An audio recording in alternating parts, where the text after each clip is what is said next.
My grandmother never raised her voice. She didn't need to. The quietest people in a room often hold the most explosive truths. Something I learned on the night she handed me her $50 million hotel. It was my 21st birthday, and the banquet hall of the Monroe Palace, our family's flagship luxury hotel, glimmered with warm gold light and the soft clinks of champagne glasses. Guests mingled beneath crystal chandeliers. Waiters floated by with trays of truffle bites. My grandmother stood near the center, regal in her silver shawl, her cane resting delicately under her hand. I had just stepped toward her when she said it. Calmly, almost casually. "Alyssa, darling, it's time you inherited the hotel." Just like that. No warning. No ceremony. No trembling announcement. My heart stuttered. "Grandma, what do you mean inherited?" He smiled, small, knowing, warm. "The hotel is yours now. All of it." My mother gasped behind me. Her new husband, Mark, straightened his blazer, eyes widening with greedy interest. Guests nearby paused mid-conversation, the room briefly still, like everyone had inhaled at the same time. Grandma placed a small velvet box in my hand. Inside lay a key. Gold. Engraved with our family crest. "The master key," she said softly, her eyes twinkling. "Every door recognizes you now.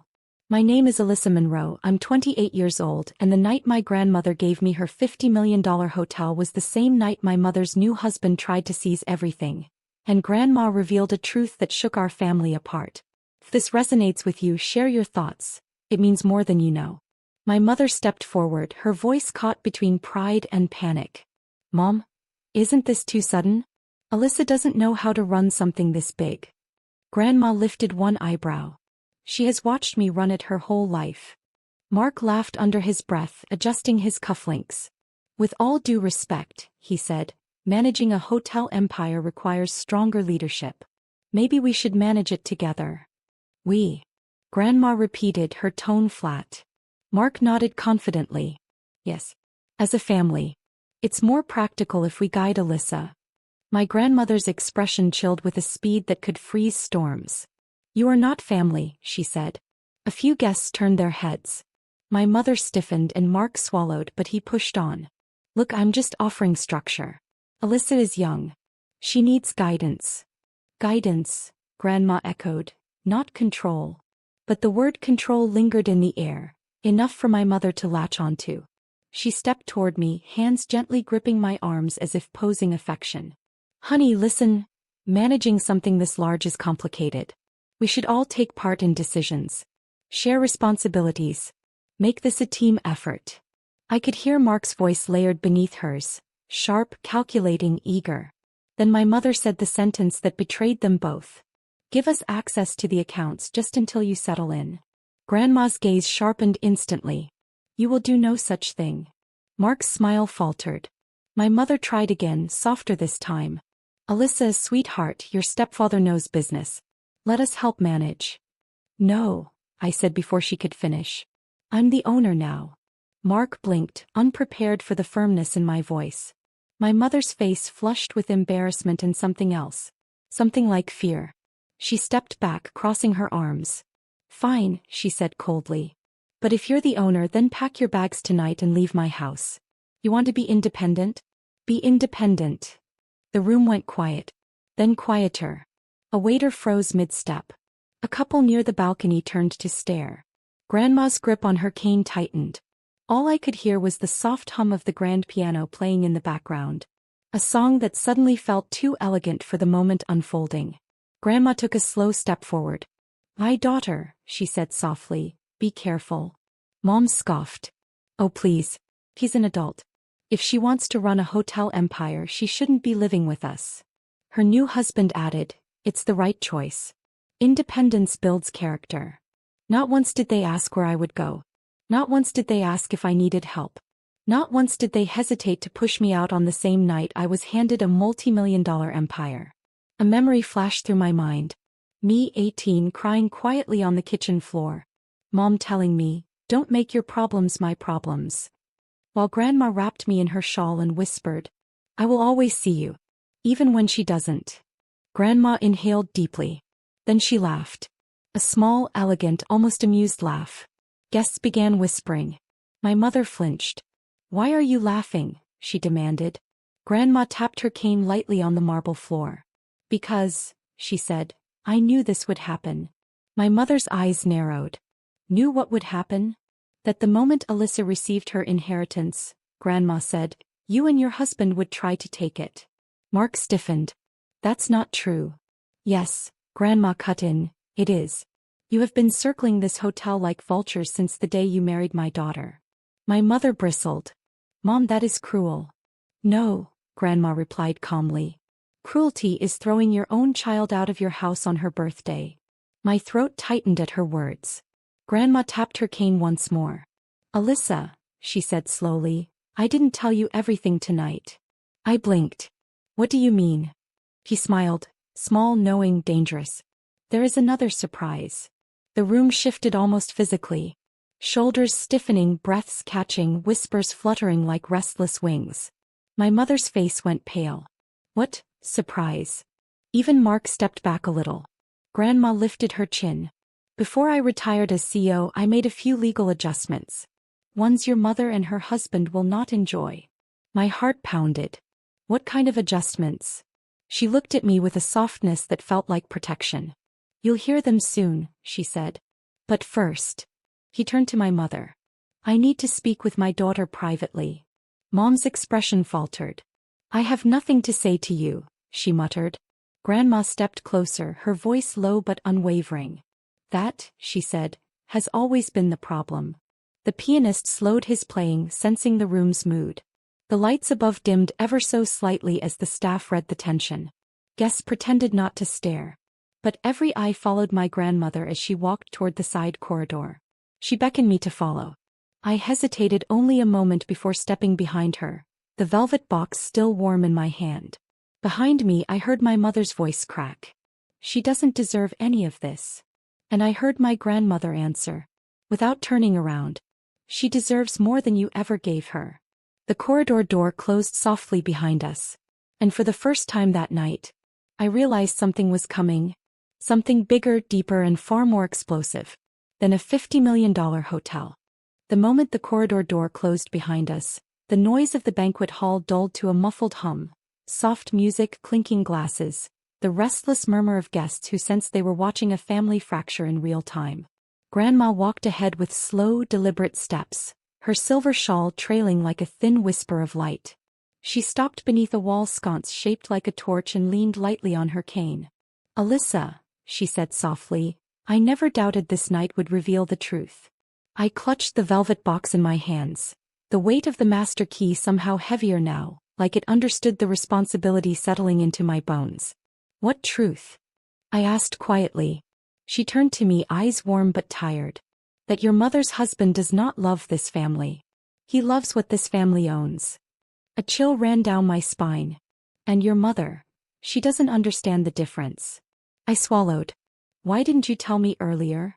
Her lips curved into a sad smile.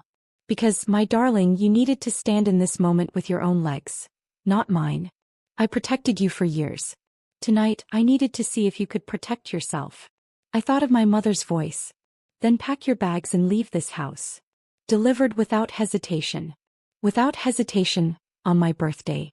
I blinked hard, steadying myself. "Grandma," I whispered, "what is the second surprise?" Her fingers brushed mine gently. "It's time." She led me back into the hall through a side entrance and gestured to the hotel staff, who instantly straightened. Mark and my mother turned sharply as Grandma took the microphone from the pianist. The music faded. Every head turned toward us. Grandma lifted her chin, a queen surveying her court. "Thank you all for celebrating my granddaughter tonight," she began. "But before we continue, there is one last announcement." My mother stiffened. Mark stepped closer to her, jaw tense. Grandma looked at them both, not cruelly but with a terrible, truthful calm. "Earlier tonight, my daughter and her husband attempted to pressure Alyssa into relinquishing control of the Monroe Palace." A gasp moved through the crowd. My mother's face flushed. "That is a complete exaggeration."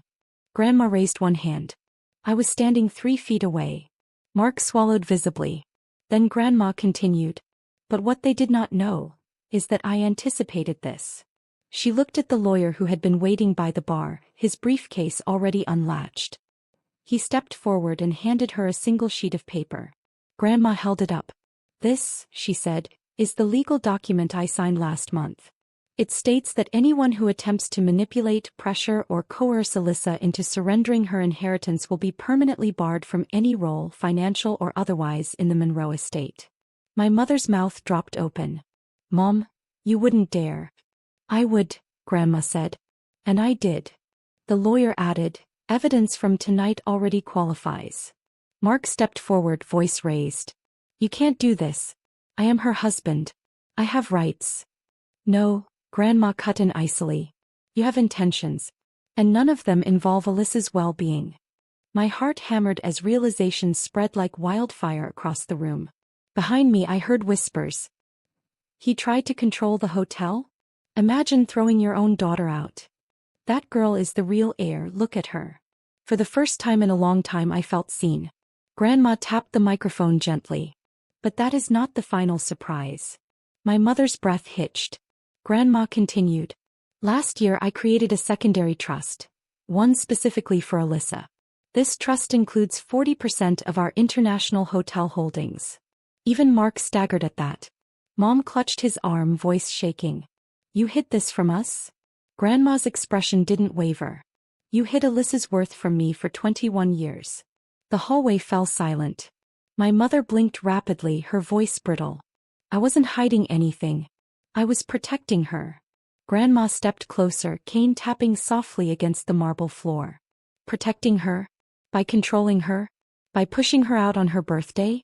By trying to hand over her inheritance to a man she barely knows?" Mom flinched. "I just wanted us to be a family." Grandma's voice softened.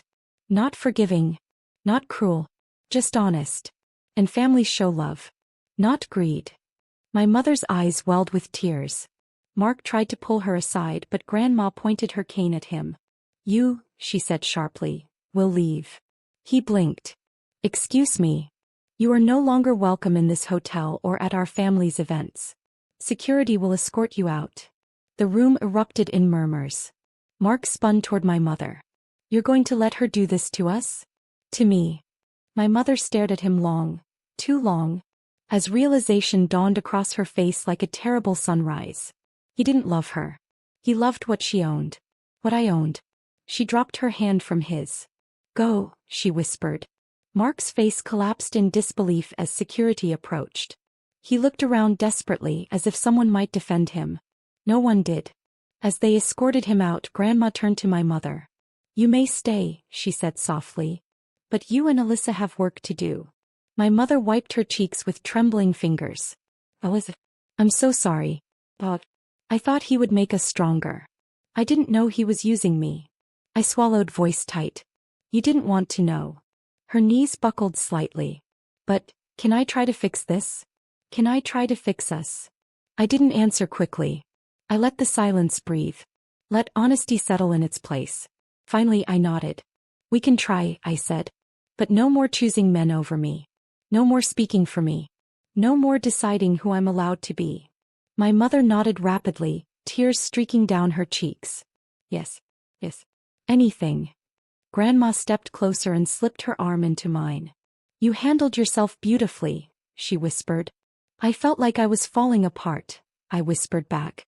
"That's exactly how you know you were growing." She guided me toward the small balcony overlooking the ballroom. Below us, the chandeliers glowed like captured stars. "You were never meant to be small," she said. "I just needed you to realize that." I exhaled. Long, steady, unshackled. Guests lifted glasses in a quiet toast toward me. Not out of pity. Not out of scandal. But out of recognition. I lifted my own chin, letting the moment settle into my ribs like truth finding a home. As the night air drifted in and the hum of the ballroom softened, I whispered, "If you've lived anything like this, tell your story, and don't forget to subscribe." Then Grandma squeezed my hand. And I finally understood. I hadn't inherited a hotel. I had inherited myself.